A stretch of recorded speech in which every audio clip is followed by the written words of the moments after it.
Lundi 25 juin 2018 a eu lieu l'inauguration du centre hospitalier de Gonesse en présence d'Agnès Buzyn, ministre de la Santé et des Solidarités. Malgré des demandes répétées de la ville, l'établissement, ouvert depuis 2 ans, n'avait reçu jusqu'ici la visite d'aucun ministre de la Santé. L'inauguration était très attendue car elle a permis au personnel de présenter le fruit d'un travail de presque 20 ans. On en avait besoin.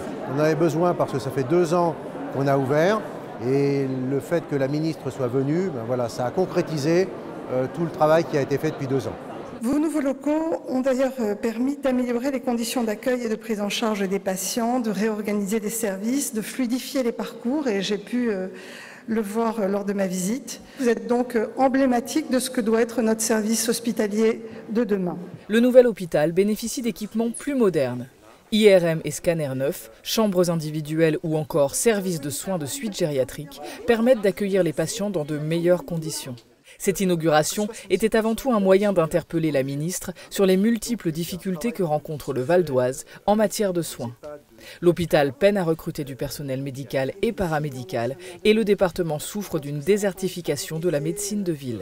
Je suis venu l'autre jour vers minuit, les médecins des urgences pédiatriques m'ont dit que 40% c'était des consultations, pas des urgences. C'est là où ça peut devenir dangereux, c'est qu'il ne faut pas passer à côté du cas hospitalisé. Parce qu'on en a beaucoup qui vont être de la consultation, mais quand arrive celui qui doit être hospitalisé, il ne faut pas passer à côté. Et c'est vrai qu'en fin de nuit, on peut avoir Et le pourcentage de médecins généralistes et de pédiatres aussi dans notre région, c'est parmi le plus faible. Concernant notre service d'urgence, comme bien d'autres en France, nos effectifs ne cessent de diminuer sans réelle perspective d'embauche suffisante.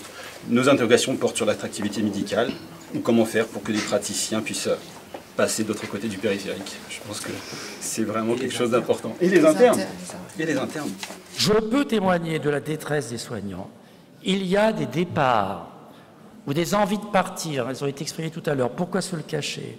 Il y a toujours pourtant un dévouement exceptionnel, mais les limites sont atteintes. Les gens ont su faire part de leurs inquiétudes, que ce soit dans la visite officielle avec la ministre ou dans les échanges entre les organisations syndicales. J'espère que ça changera les choses.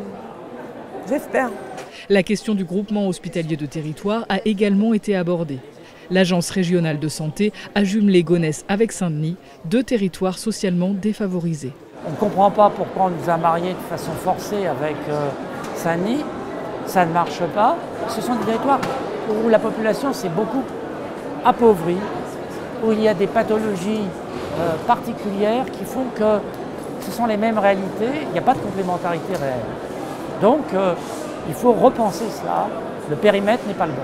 À cela s'ajoute le coût de la déconstruction et du réaménagement des 5 hectares qu'occupe l'ancien hôpital. Aujourd'hui, aucun projet n'est arrêté, faute de budget.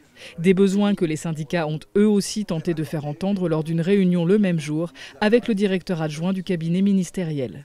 Reste à savoir si les revendications seront entendues.